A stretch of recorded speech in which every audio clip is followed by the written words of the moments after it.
This is by far the most terrified I've ever been in my life. It happened in the apartment where I used to live alone, about a year ago. One night around on as usual, I was reading occult threads on Twitch. After a while, I started to get increasingly scared. Thinking, what if I summoned something? To get my mind off it, I went to some harmless chat threads and chimed in on random love advice and stuff.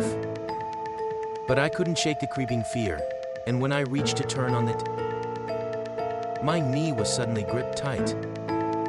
I was practically in tears. Living alone, there was no space under my desk for anyone to be.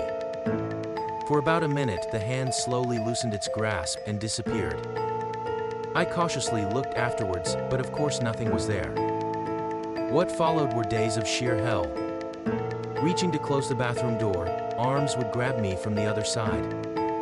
Reaching for the light switch, hands lurked in the darkness. These things kept endlessly happening. I told friends, family, my boyfriend. No incidents when anyone came to check on me. Eventually they got creeped out and told me not to discuss it. But I found waiting patiently made the hands vanish, so, despite the fear, I persevered.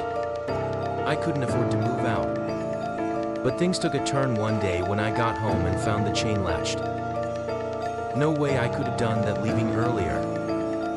Friends and family were too freaked out to come to this place. Thinking it a burglar, I moved to close the door. That's when the hand grabbed the other side.